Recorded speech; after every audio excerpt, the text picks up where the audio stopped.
Book of Heaven, Volume 12, Part 17. September 21st, 1920. The acts done in the divine will remain confirmed in it. I was doing my acts in the most holy will of my Jesus, and he, moving in my interior, told me, "My daughter, as the soul does her acts in my will, her act remains confirmed in my will." That is, if she prays in my will, remaining confirmed in my will, she receives the life of prayer in such a way that she shall no longer need an effort in order to pray, but shall feel within herself the spontaneous promptness in praying. In fact, remaining confirmed in my will, she shall feel within herself the font of the life of prayer, almost like a healthy eye that makes no effort in seeing, but naturally looks at objects. It delights, it enjoys them, because it contains the life of light within the eye. But a sick eye, how many strains, how it suffers in looking.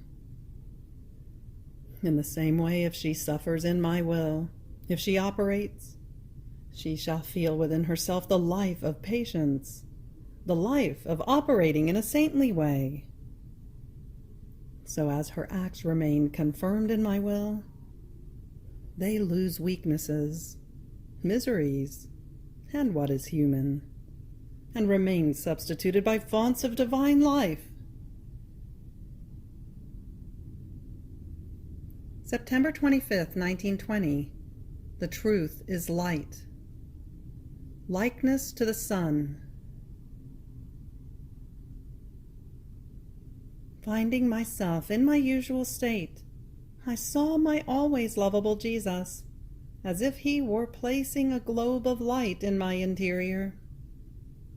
And then he told me, "My daughter, my truth is light, and in communicating them to souls, since they are limited beings, I communicate my truths with limited light, since they are not capable of receiving immense light.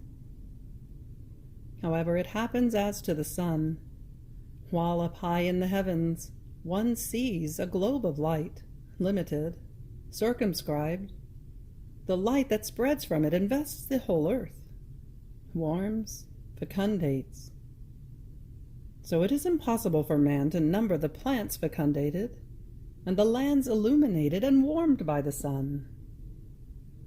While he can see it up high in the heavens in a twinkling of an eye, then he cannot see where its light ends up, and the good it does. The same happens to the sons of the truths that I communicate to souls. Inside of them they appear as limited, but when these truths come out, how many hearts do they not strike? How many minds do they not illuminate? How much good do they not do? This is why you saw me place a globe of light in you. These are my truths that I communicate to you. Be attentive in receiving them, more attentive in communicating them, to give course to the light of my truths. Now, returning to pray, I found myself in the arms of my celestial mamma, who, squeezing me to her breast, was caressing me.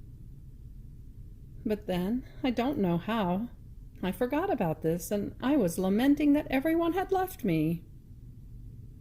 And Jesus, passing by me briefly, told me, "Just a little while ago my mamma was here, who squeezed you in her arms with great love." But as he was saying this, I remembered. The same happens with me. How many times I come and you forget about it. Could I perhaps be without coming? On the contrary, I act like a mamma. When her child sleeps, she kisses her, caresses her, and the child does not know anything about it. And when she wakes up, she laments that her mamma does not kiss her and does not love her. So you do. Praised be Jesus, author of loving stratagems. October 12th, 1920. For the one who lives in the divine will, her help is Jesus alone, and she must be the help of others. I was feeling very oppressed, all alone, without even the hope of receiving a word of help, of reassurance. Be it even holy people, it seems to me that if they come to me, they want help, comforts, or to rid themselves of doubts. But for me, nothing.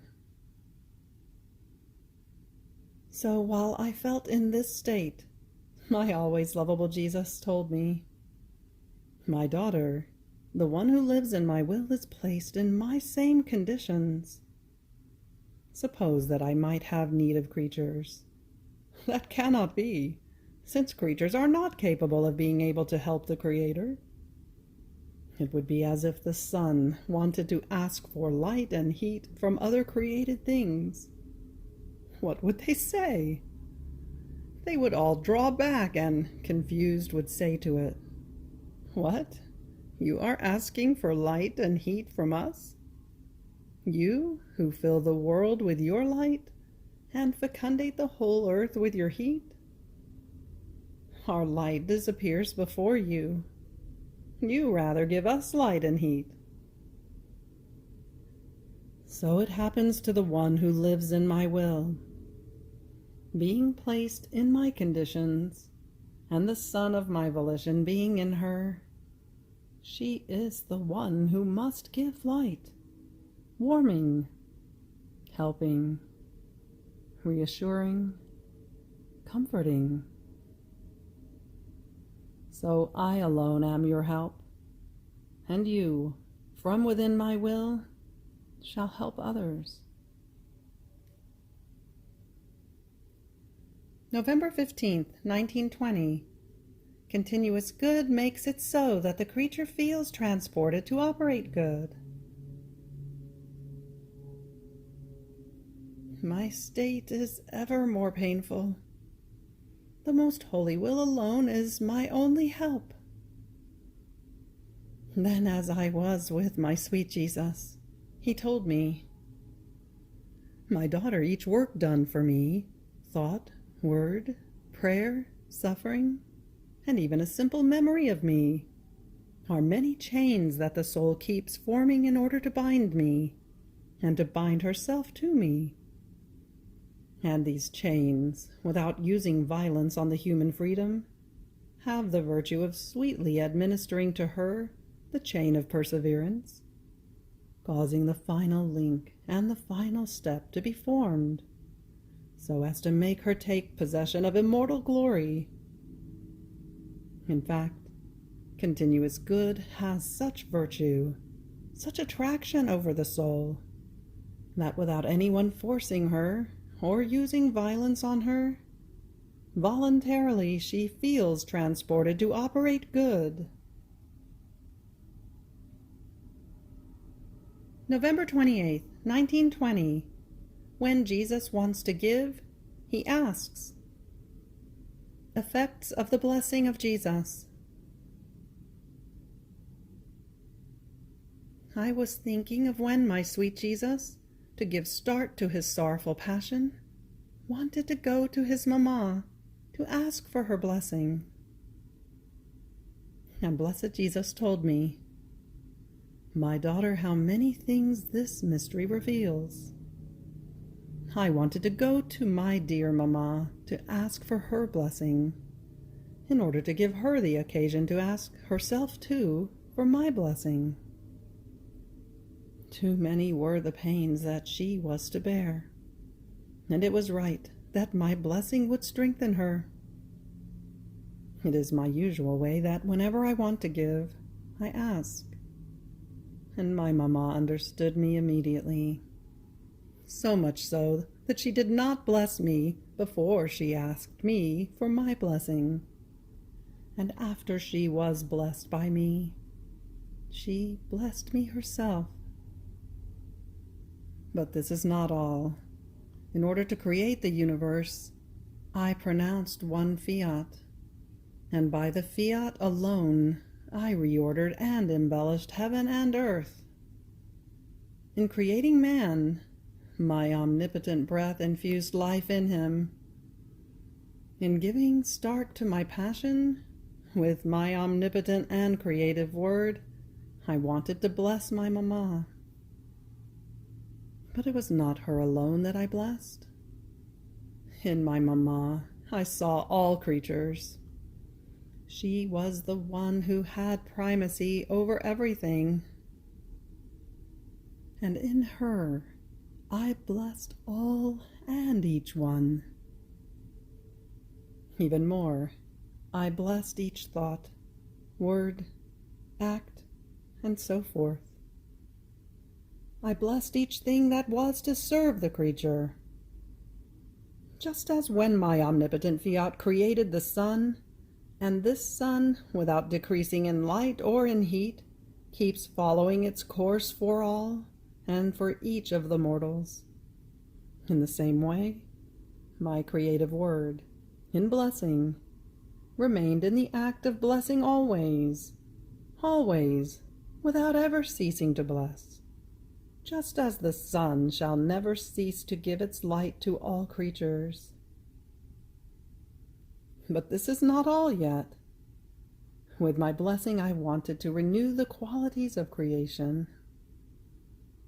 I wanted to call my celestial Father to bless, in order to communicate power to the creature.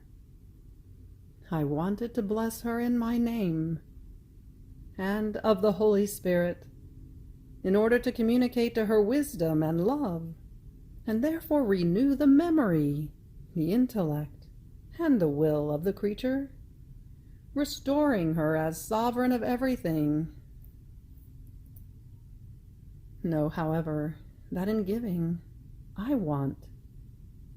And my dear mamma understood, and she immediately blessed me, not only for herself, but in the name of all. Oh, if all could see this blessing of mine, they would feel it in the water they drink, in the fire that warms them, in the food they take, in the sorrow that afflicts them, in the moans of prayer, in the remorses of guilt, in the abandonment of creatures. In everything they would hear my creative word saying to them, but unfortunately it is not heard. I bless you in the name of the Father, of myself the Son, and of the Holy Spirit. I bless you to help you. I bless you to defend you, to forgive you, to console you. I bless you to make you a saint. And the creature would echo my blessings by blessing me too in everything. These are the effects of my blessing, and my church, instructed by me, echoes me, and in almost all circumstances, in the administration of the sacraments and others, she gives her blessing. December 18th, 1920. Requital of love and of thanksgiving for all that God operated in the celestial mamma. I was all afflicted without my Jesus, and while I was praying, I felt him near me, saying to me, "Ah, my daughter, things get worse. It shall enter like whirlwind to shake everything. It shall rain for the time of a whirlwind, and it shall end as the whirlwind ends. The Italian government lacks the ground under its feet, and does not know where to turn to. Justice of God." After this I felt I was outside of myself, and I found myself together with my sweet Jesus, but so clasped with him and he with me that I almost could not see his divine person. And I don't know how, said, "My sweet Jesus, while I am clasped to you, I want to attest to you my love, my gratitude, and everything that the creature has the duty to do, because you have created our immaculate Queen Mamma, the most beautiful, the holiest, and a portent of grace, enriching her with all gifts, and making her also our mother. And this I do in the name of creatures, past, present, and future. I want to seize, in flight, each active creature, word, thought, heartbeat, and step, and in each of them tell you that I love you, I thank you, I bless you, I adore you, for all that you have done for my celestial Mamma and yours." Jesus enjoyed my act, but so much that he said to me, "My daughter, I was anxiously awaiting this act of yours in the name of all generations. My justice, my love, felt the need of this requital, because great are the graces that descend upon all for having so enriched my Mamma. Yet they never have a word, a thank you, to say to me." Another day I was saying to my lovable Jesus, "Everything is over for me. Suffering, visits of Jesus, everything." And he immediately, "Have you perhaps stopped loving me or doing my will?" And I, "No, may this never be." And he, "If this is not there, nothing is over." December 22nd, 1920. The creative power is found in the divine will. Deaths that give life to others.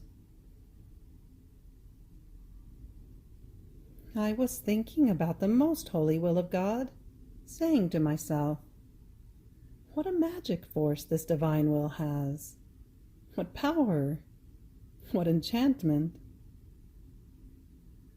Now, while I was thinking of this, my lovable Jesus told me, "My daughter, the mere word, will of God, contains the creative power. Therefore it has the power to create, to transform, to consume, and to make new torrents of light, of love, of sanctity, run within the soul. Only in the Fiat is there the creative power, and if the priest consecrates me in the host, it is because my will gave that power to those words that are pronounced over the holy host. So everything comes from and is found in the Fiat.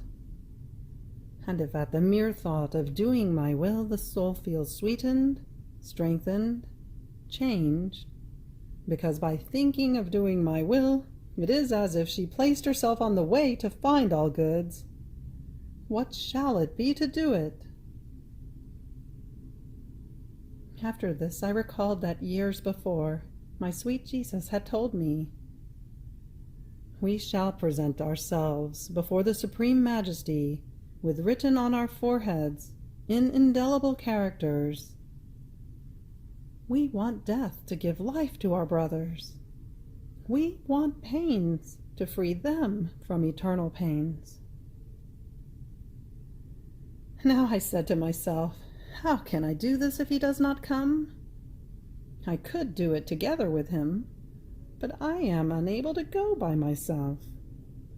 And then how can one suffer so many deaths? And blessed Jesus, moving in my interior, told me, "My daughter, you can do it always and in each instant, because I am always with you, and I never leave you. And then I want to tell you how these deaths are and how they are formed. I suffer death when my will wants to operate some good in the creature, and departing from me, it brings with itself the grace and the help that are needed in order to do that good. If the creature is willing to do that good, it is as if my will multiplied another life. If the creature is reluctant, it is as if my will suffered a death. Oh, how many deaths my will suffers! Death in the creature is when I want her to do some good, and by not doing it, her will dies to that good. So if the creature is not in continuous act of doing my will, she suffers as many deaths for as many times as she does not do it. She dies to that light that she should have by doing that good. She dies to that grace. She dies to those charisms. Now I shall tell you what your deaths are, with which you could give life to our brothers.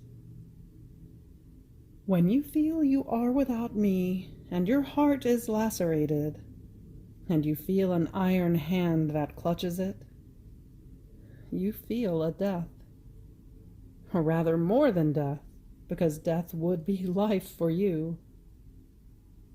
This death could give life to our brothers, because this pain and this death contain a divine life, an immense light, a creative strength.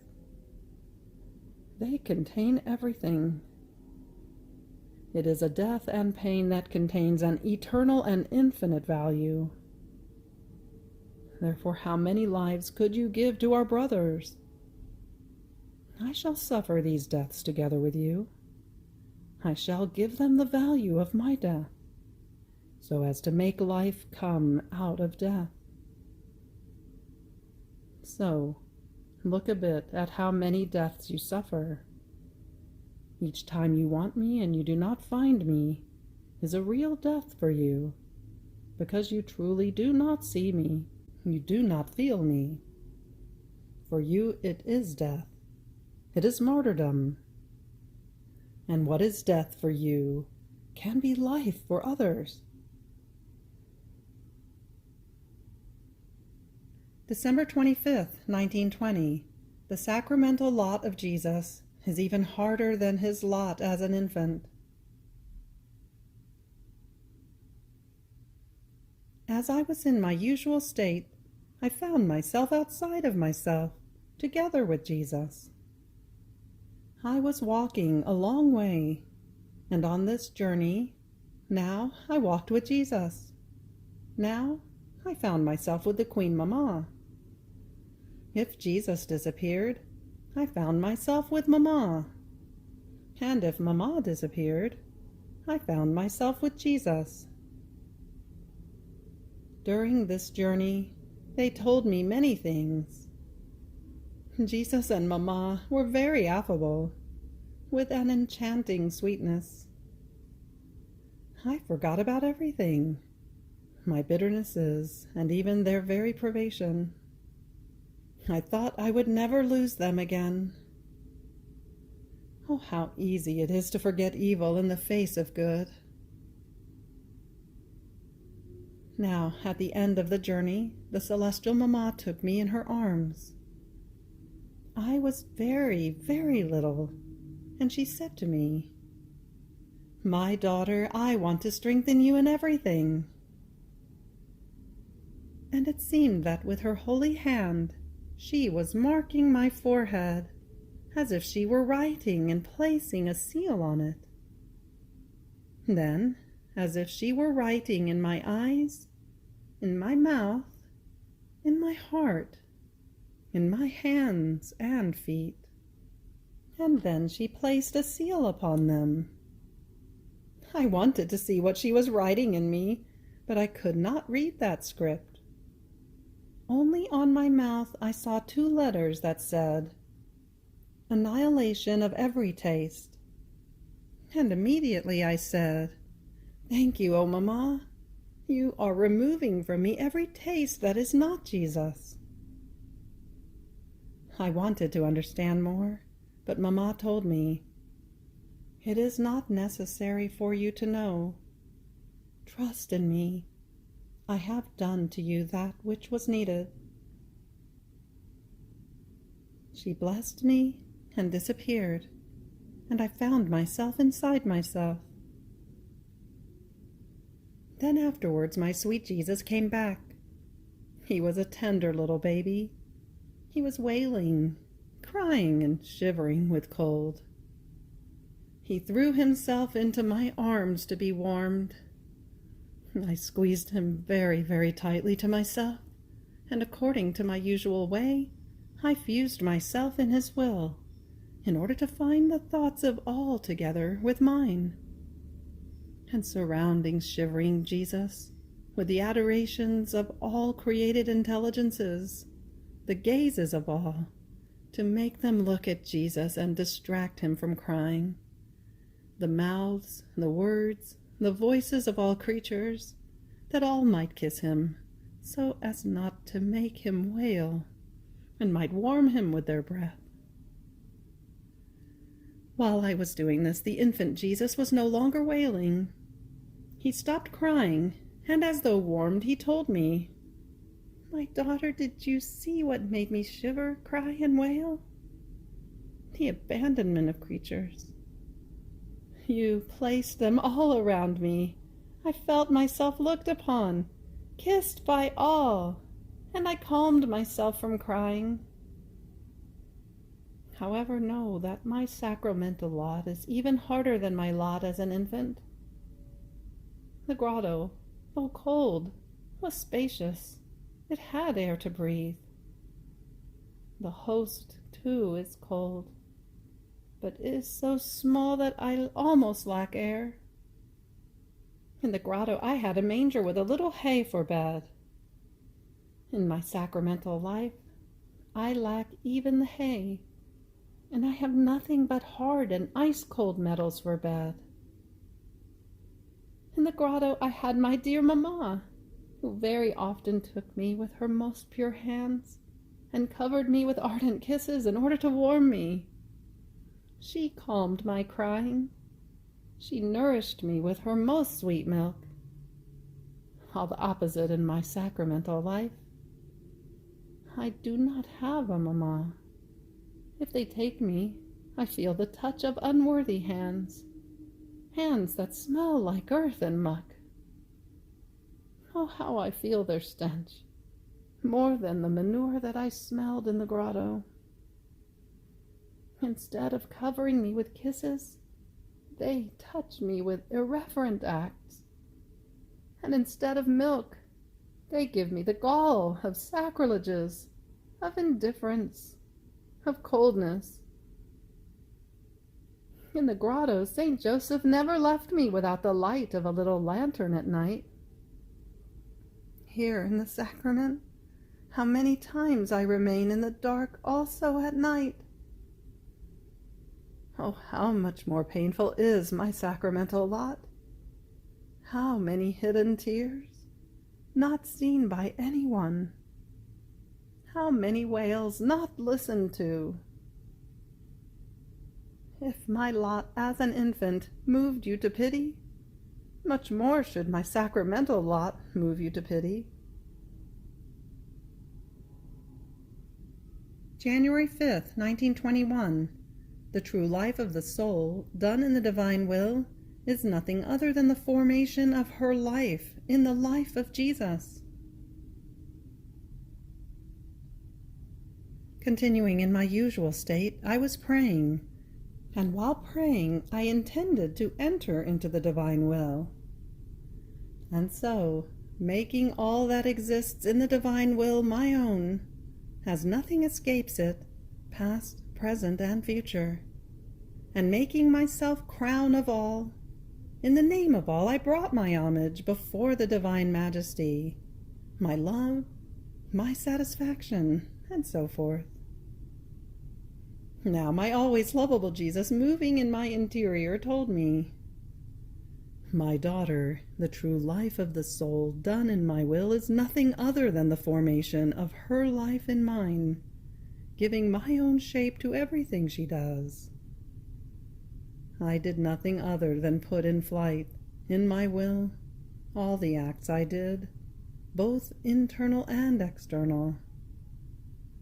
I put in flight each thought of my mind, and hovering over each thought of creature, as all existed in my will, my thought hovering over all made itself as though crown of each human intelligence, and brought to the majesty of the Father the homage, the adoration, the glory, the love, the reparation of each created thought. The same with my gaze, my word, the motion, the step.